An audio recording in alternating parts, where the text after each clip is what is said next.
আসসালামু আলাইকুম viewers, welcome back to my channel yummy table by Nusrat. আজকে আমি আপনাদের সাথে শেয়ার করব দুনিয়ার সবচেয়ে সহজ পাউন্ড কেকের রেসিপি। চলুন দেখে নিই কীভাবে করতে হয়। প্রথমে একটি স্ট্রেইনার নিয়ে নিয়েছি। এখানে আমি 1 কাপ ময়দা দিয়ে দিলাম, সেই সাথে 1 টেবিল চামচ গুঁড়া দুধ দিয়ে দিয়েছি এবং দিয়ে দিলাম 1 চা চামচ বেকিং পাউডার। এখন আমি এগুলো অফ স্ক্রিনে চেলে নিয়েছি।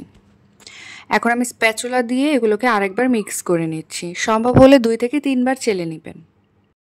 এখন একটি পাত্রের মধ্যে আমি 1/2 কাপ বাটার নিয়ে নিয়েছি। আমি বাটারটা মেল্ট করে নিয়েছি মাইক্রোওয়েভে। আপনারা চাইলে বাটারের পরিবর্তে তেলও ব্যবহার করতে পারেন, সয়াবিন তেলটাই ব্যবহার করবেন, অথবা বাটার এবং তেল দুইটা মিলে 1/2 কাপ নিয়ে নেবেন। এখন আমি সুন্দর একটা ফ্লেভারের জন্য 1 টেবিল চামচ ঘি অ্যাড করে দিলাম। এটা চাইলে আপনারা স্কিপ করতে পারেন। এখন এই দুইটা একসঙ্গে আমি বিট করে নিব 1 মিনিটের জন্য।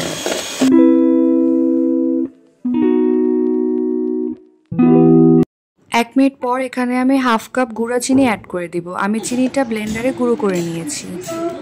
এখন আমি আবারও 1 থেকে 2 মিনিটের জন্য বিট করে নিচ্ছি।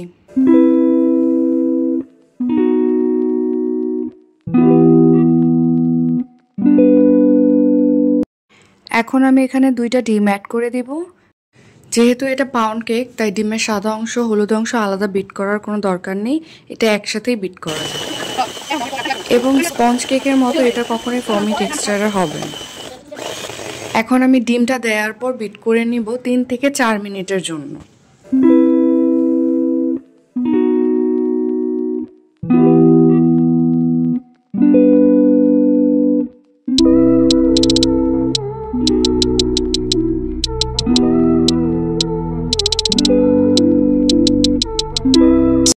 আমার বিট করা হয়ে গিয়েছে। এখন আমি বিটারটা অফ করে দিলাম।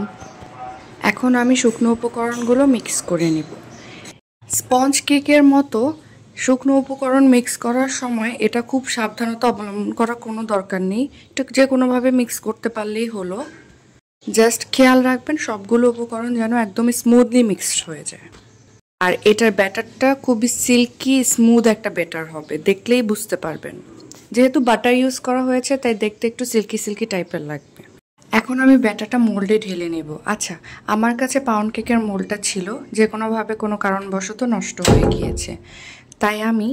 তাই আমি বাসায় থাকা যে কোনো একটি কাচের বাটিতে ব্যাটারটা ঢেলে নিলাম। তাই আমার এই ভুলটা ক্ষমা সুন্দর দৃষ্টিতে দেখবেন আশা করছি।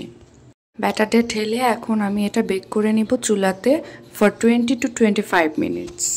আমার কেকটা হয়ে গিয়েছে। এখন আমি স্টিক দিয়ে চেক করে নিচ্ছি কেকটা পারফেক্টলি হয়েছে কিনা।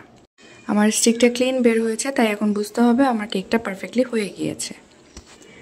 যেহেতু চুলায় বেক করেছি তাই উপর থেকে সেই কালারটা, বেকারির মতো কালারটা আসেনি। কিন্তু আপনারা যদি ওভেনে বেক করেন সেক্ষেত্রে এই কালারটা খুব সুন্দর আসে।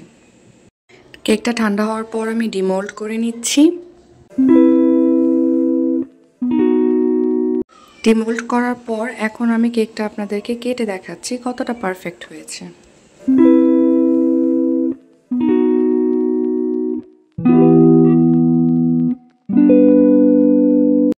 দেখুন বেকারির মতো কতটা সফট হয়েছে। আশা করি রেসিপিটি ভালো লেগেছে। ভালো লেগে থাকলে আমার চ্যানেলটি সাবস্ক্রাইব করবেন। আল্লাহ হাফিজ।